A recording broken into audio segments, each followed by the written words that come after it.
A year ago, I set out to make the perfect stream game. A game that would provide exciting highs. Here one time!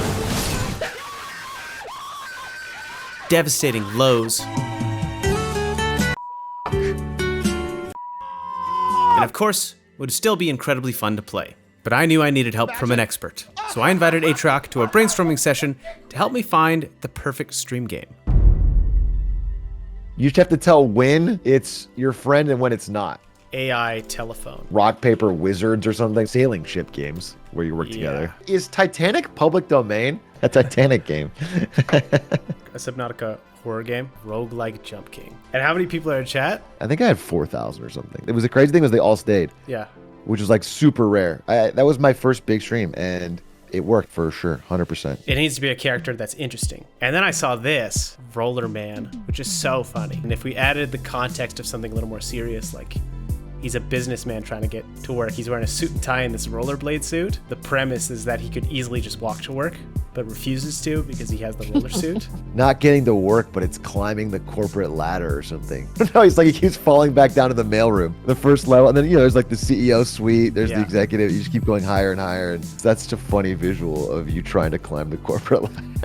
I like that idea. That's cool. The props themselves start to change and the environment I see. Yeah. Let's explore that more. I think that's cool.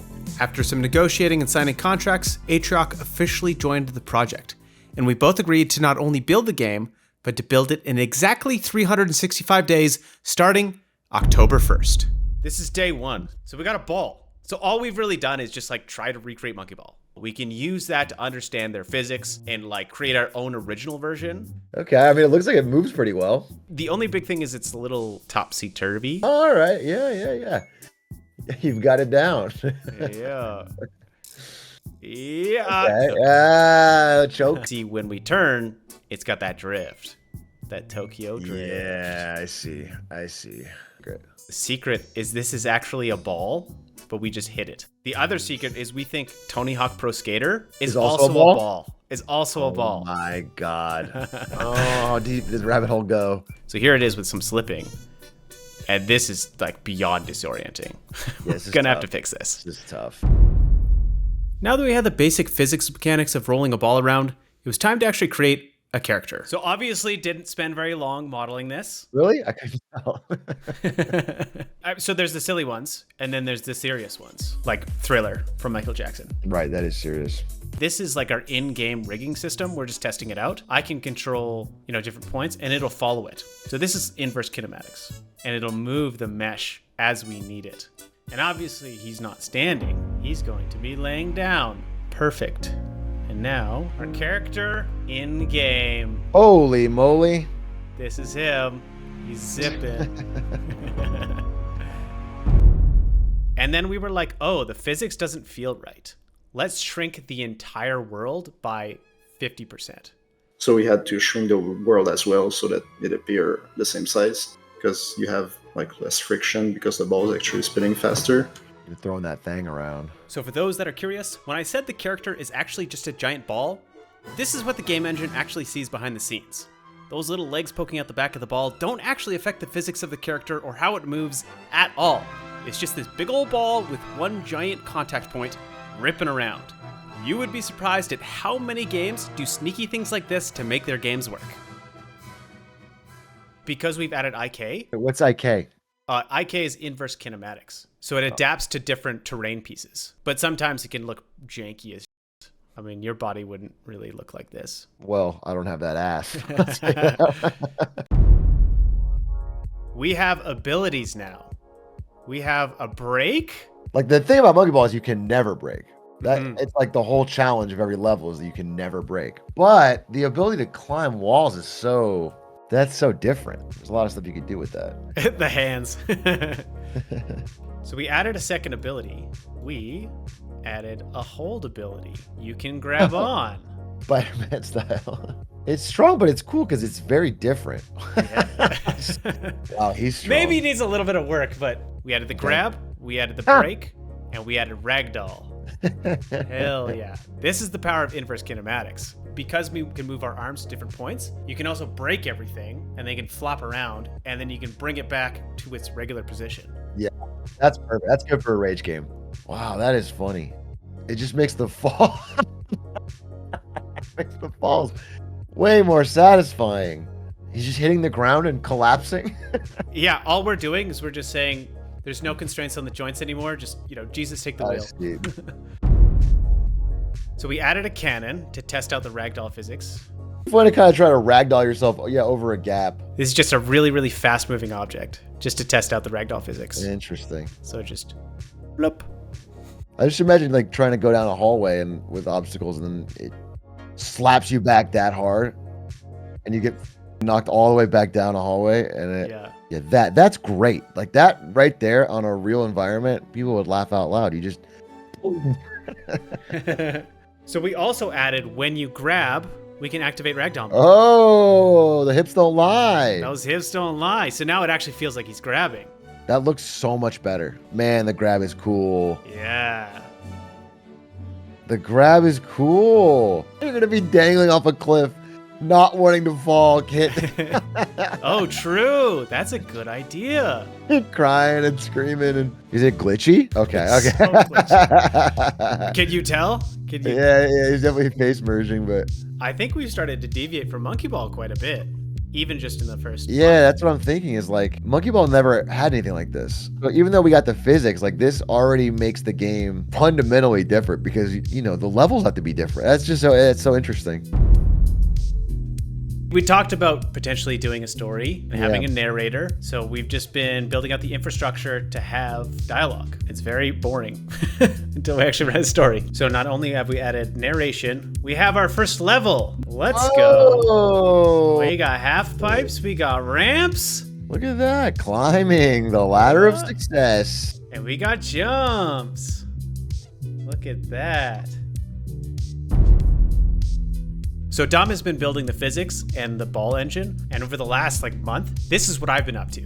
I've been building this level kind of in secret. So we took all the elements from Monkey Ball, we took elements from what we've seen and thought would be really good, and so now we're ready to test an actual level to see what's fun and what's not fun. Building this level was so important for the game because it not only taught me about what makes a streamable game, but what also makes a fun game.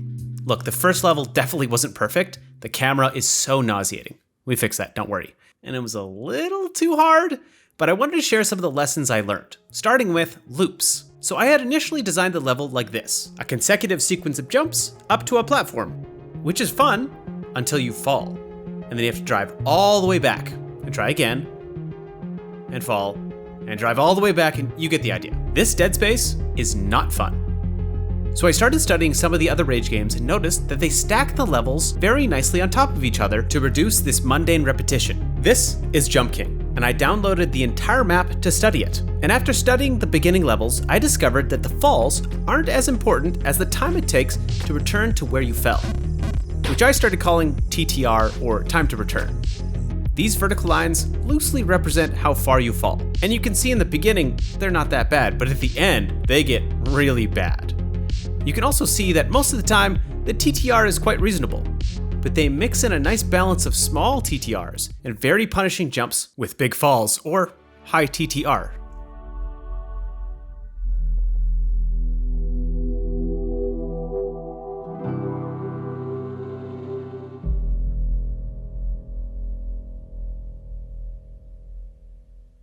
She was so hot. So instead of using a straight line, I started to wrap around. So if you fell, you wouldn't be as far from the start, which is good, but it was still off. Let's say you fall. The recovery loop looks like this. And if you were to fall from here, the recovery loop would look like this, which is basically the same. Which means if you fall anywhere, it's repetitive, it's boring. But if you add some recovery, you can start to see that smaller recovery loops get added into the mix, as well as some bigger loops.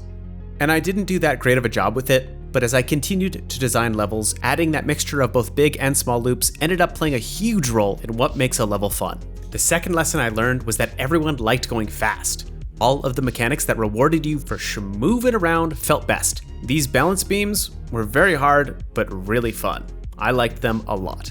Not only could you see below you, so you knew that there was a big punishment, but they also rewarded you for going fast. You couldn't do them without going really, really fast. It was perfect. The precarious maneuvers were okay in the beginning, but got old very quickly.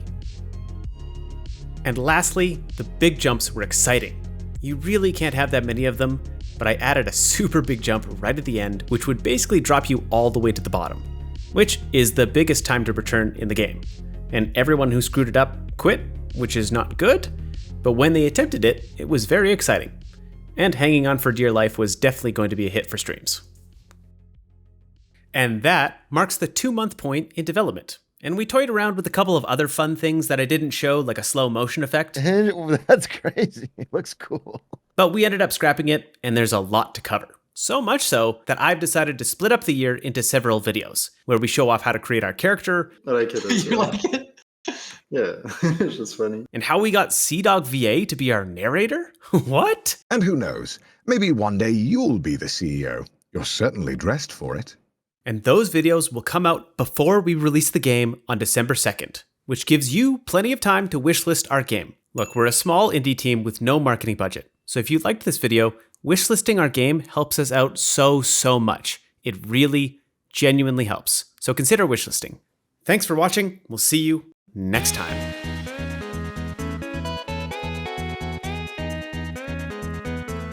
But honestly, fatal injury aside, it really does let you move more boxes per hour.